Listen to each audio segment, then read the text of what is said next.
এই ২ টাকার নোট দেখে সবাই অবাক হচ্ছেন তাই না? এই ২ টাকার নোটই আজকে আমার জীবনটাকে বাঁচিয়ে দিয়েছে। এই ২ টাকাকে সঙ্গে নিয়ে আজকে কিছু থ্রি পিস বোরকা কিনতে যাব। কথায় আছে না, দাঁত থাকতে দাঁতের মর্যাদা দিতে শিখো।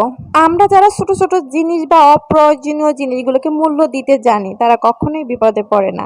বাজার থেকে কিছু লিচি কিনলাম, বলে এসেছি যদি লিচি একটাও কম হয় তাহলে কিন্তু ফেরত নিয়ে যাব। তো হ্যালো এভরিওয়ান, আসসালামু আলাইকুম। আমি ফারদিনের মামনি। সবার কি অবস্থা, কেমন আছেন? আই হোপ সবাই ভালো আছেন, সুস্থ আছেন। অনেক দিন থেকে ফারদিনের বাবাকে বলতেছি যে আমার একটু মার্কেট যেতে হবে, আমার কিছু থ্রি পিস কিনতে হবে। তো ওর সময় হয় না। তো আজকে ভাবলাম আমি একাই চলে যাব। কিন্তু আমি যে মার্কেটে যাব আমার কাছে বাংটি টাকা ছিল না, মানে ভ্যান ভাড়া 10 টাকার মতো লাগে, বাট সেই টাকাটা আমার কাছে ছিল না। আর এই যে ১,০০০ টাকার নোটটা দেখতে পাচ্ছেন, এই টাকা নিয়ে যদি আমি ভ্যানে উঠি কেউ কিন্তু আমাকে ভাঙটি করে দিতে পারবে না, উল্টো আমাকে আর বকাবকি করবে যে ১,০০০ টাকা নিয়ে কি তামাশা দেখেন, কারণ যেহেতু ১০ টাকার ভাড়া। আর এত গরমের মধ্যে বাজার পর্যন্ত হেঁটে যাওয়া কিন্তু সম্ভব ছিল না, যদিও ১০ টাকার ভাড়া, কিন্তু রাস্তা কিন্তু অনেক দূর, প্রায় ২০-২৫ মিনিটের মতো হেঁটে যেতে লাগবে।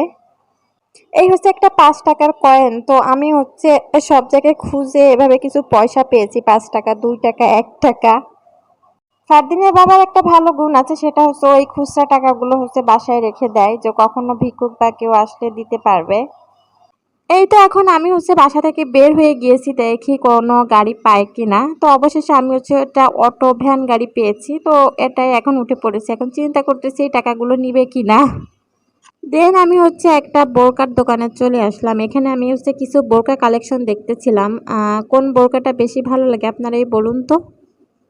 আমার কাছে মোটামুটি সবগুলোই ভালো লাগতেছিল, বিশেষ করে এই ডিজাইনটা কিন্তু নতুন এসছে, তো এই ডিজাইনটা বেশ ভালোই লাগতেছিল। ভাবছিলাম এর মধ্যে কিছু একটা নিব।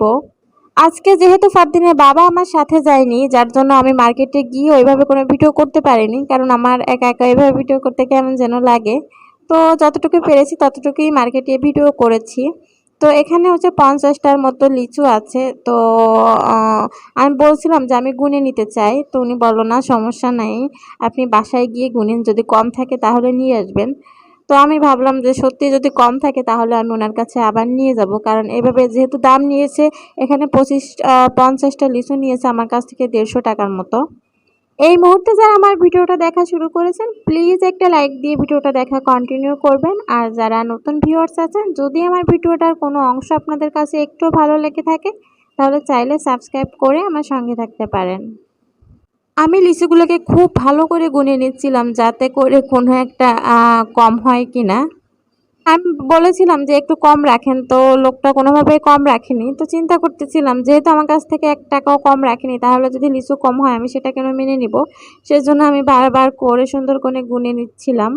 আমি কোনো কিছু কিনতে গেলে মনে হয় যেন বারবার ঠকে যাচ্ছি, আর বারবারই চিন্তা করি যে এবার ঠকেছি, নেক্সট টাইম আর ঠকবো না। তো মার্কেটে গিয়ে যা হলো সেটা একটা বোরকা আর ২টা থ্রি পিস আর একটা পাঞ্জাবি নিয়েছি।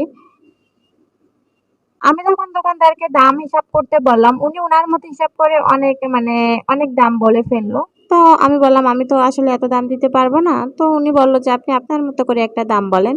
থ্রি পিস হলো এই যে এই কালারের একটা, আর এই যে আমি ক্যাটালগটাই দেখাচ্ছি, কারণ আমি এখন খুলতে চাচ্ছি না, আমার হাতে সময় বেশি। আর এই একটা মেরুন কালার। তো দুইটাই মোটামুটি ভালো লেগেছিল। তো যাই হোক, যা বলছিলাম সেটা আমাকে যখন হিসাব করতে দিল আমিও আমার মতো করে হিসাব করে দিলাম যতটুকু কমাই পারি।